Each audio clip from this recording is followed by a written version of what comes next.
امریکہ اور پاکستان کے تعلقات آپ کو پتہ ہیں کہ ان کے آنکھ مٹکا ہوتا رہتا ہے اور ہم مرے جاتے ہیں کہ امریکہ کی چشم ابرو جو ہے وہ کیا کر رہی ہے، لیکن امریکہ ہمارے ساتھ وہی سلوک کرتا ہے جو ایک انوانٹیڈ عاشق کے ساتھ اس کا محبوب کرتا ہے۔ اب یہی دیکھ لیں کہ بائیڈن انتظامیہ نے جاتے جاتے بھی پاکستان کے میزائل پروگرام کو ایک اور دولتی مارنے کی کوشش کی، حالانکہ 20 جنوری کو بائیڈن انتظامیہ فارغ ہو جائے گی۔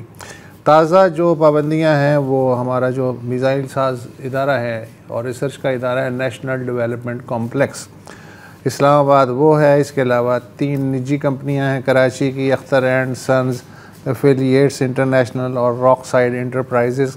ان کے بارے میں کہا جاتا ہے کہ یہ بیسیکلی فرنٹ کمپنیاں ہیں جو کمپوننٹس اور دیگر چیزیں سپلائی کرتی ہیں، اسمگل کرتی ہیں، اللہ جانے قانونی ہر ڈوئل ٹیکنالوجی لاتی ہیں، کیا کرتی ہیں۔ بہرحال یہ چاروں ہیں، یہ کوئی نئی بات نہیں ہے۔ پچھلے 4 سال میں یہ شاید 6واں یا 7واں موقع ہے کہ امریکی انتظامیہ پاکستان کا جو دور مار میزائل پروگرام ہے اس کے پیچھے پڑی ہوئی ہے۔ اس سے پہلے ابھی 2 مہینے پہلے ہی اکتوبر میں امریکہ نے 26 تجارتی کمپنیوں کو ہتھیار سازی اور ڈرون سازی میں مدد دینے کے لیے بلیک لسٹ کیا۔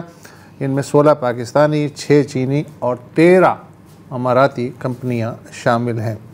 ایک مصری کمپنی بھی اس لسٹ میں شامل ہے۔ اگین یہی الزام ہے امریکہ کا کہ یہ بیسیکلی فرنٹ کمپنیاں ہیں۔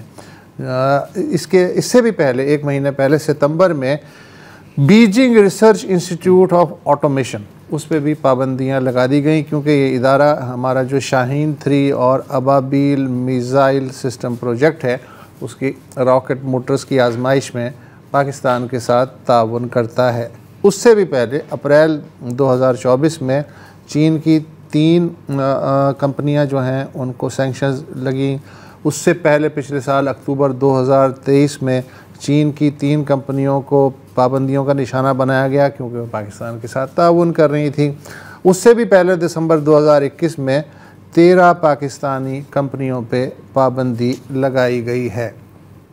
امریکی محکمہ خارجہ کے ترجمان میتھیو ملر، وہ خاصے معصوم آدمی ہیں، ان کا کہنا ہے کہ امریکہ دراصل کوئی انتقامی کارروائی نہیں کر رہا، پاکستان کا ہمارے دل میں بہت اچھا زبردست مقام ہے، ہم تو صرف یہ چاہتے ہیں کہ امریکہ جو ہے وسیع تر تباہی پھیلانے والے ہتھیاروں اور ان کے ڈیلیوری سسٹم کی حوصلہ شکنی کرنا چاہتے ہیں۔ کسی ڈریکولا کا کارٹون نہیں لگتا؟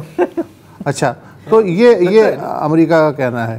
اچھا، پاکستانی دفتر خارجہ نے رد عمل ظاہر کیا ایک دن چھوڑ کے، انہوں نے کہا کہ اصل میں ہمیں یہ فیصلہ اسٹریٹجک نہیں، سیاسی اور ڈسکریمنیٹری یا امتیازی جو ہے وہ لگ رہا ہے۔ اس معاملے پہ ہم سب ایک پیج پہ ہیں، مثلا پی ٹی آئی کے جو ہیں زلفی بخاری صاحب، انہوں نے بھی کہا ہے کہ پاکستان کے 4 اداروں پہ پابندیاں افسوسناک ہیں، ہماری جغرافیائی پوزیشن ایسی ہے کہ خود کو محفوظ رکھنے کے لیے ہمیں ظاہر ضروری اقدامات کرنے پڑتے ہیں، اور بائیڈن انتظامیہ نے جاتے جاتے دوہرا معیار برتنے سے یہ باز نہیں۔ اچھا، اکثریت جو پی ٹی آئی کی ہے، حالانکہ حال میں ہی بات ہو رہی ہے نا، جب ہی وہ زلمئی خلیل زاد کہتے ہیں کہ پاکستان پہ سینکشنز لگنے چاہیے تو تواتر سے نیچے آتے ہیں، سر یس سر، لیکن اس کی مذمت کی ہے مہربانو قریشی جو ہیں، انہوں نے بھی سجاد برقی صاحب، لیکن جو سیکریٹری میں امریکہ والے، جی secretary P T I organisation of international chapters, جس کا اتفاق سے نام OIC ہے، تو یہ پی ٹی آئی کے OIC کے جو سیکریٹری ہیں، انہوں نے کہا کہ یہ دیکھیں روگ حکومت کے اوپر پہلے سینکشنز، لیکن نہیں، ایسا نہیں ہے، یہ حکومت کے اوپر سینکشنز نہیں ہے، یہ 7ویں دفعہ لگی ہیں جیسے آپ نے بولا ہے۔ یہ ایک الگ گیم ہے، برقی صاحب تھوڑا سا سوچ لیجیے۔ اچھا، پاکستان میں اقوام متحدہ میں برطانیہ میں سابق جو سفیر ہیں ملیحہ لودھی صاحبہ، ان سے شام کو زرار کھوڑوں نے رابطہ اور ان سے 2 سوال پوچھے۔ پہلا سوال تو یہ تھا کہ یہ جو بائیڈن انتظامیہ یہ 21 سے اب تک یہی کام کرتے آ رہی ہے، لیکن جاتے جاتے بھی یہ حرکت کر گئی، تو پاکستان پہ اتنی مہربانی آخر کیوں ہے؟